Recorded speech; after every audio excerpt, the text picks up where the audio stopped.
What Samsung has never been as good as Apple at, though, is when you switch over to selfie video. But this is exciting. Let's have a look at this.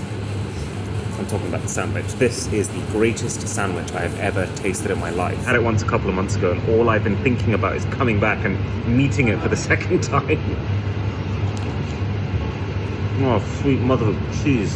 Anyway, Apple has still got video on lock. Just like with selfie photos, I prefer Samsung's style, the sharpness on faces and the contrast, but it is still a little grainier than Apple's footage. And the biggest reason, I think, is the lack of optical image stabilization. The iPhone's front camera has it, whereas Samsung has to rely on an electronic equivalent of it. And that's fine when it's really bright, but the dimmer it gets, the less precise that electronic stabilization becomes, and the more jittery that footage starts to look. So still a point to the iPhone, but it is getting closer. And there was something I was really glad to see.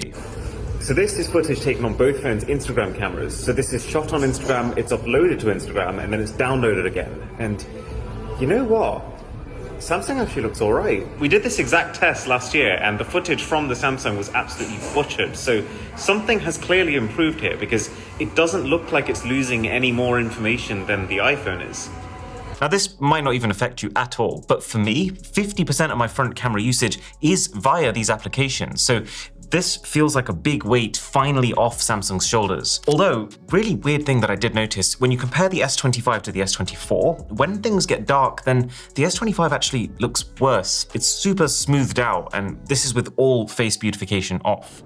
And now, just before we start to wrap this up and to crown a winner, we have to talk special modes. These are your extra features, things like slow-mo, cinematic portrait mode style video, and close-up macro shots. Last time I awarded the win to the iPhone, partly because Apple's slow motion video just looked higher quality than Samsung's, and to be honest, I'd still say that's the case this time around. Samsung hasn't done much to remedy it. Although I do like the fact that on the S25 Ultra, you can effectively instant slow-mo any video just by holding down on it. Both phones are fairly comparable with cinematic mode video. Samsung's is a little dark, but I wouldn't say it actually looks any worse. This phone struggles enough at night that even zoom shots, you know, the single category that Samsung very conclusively wins at in most daylit scenarios, when the lights go, Apple often creeps ahead at.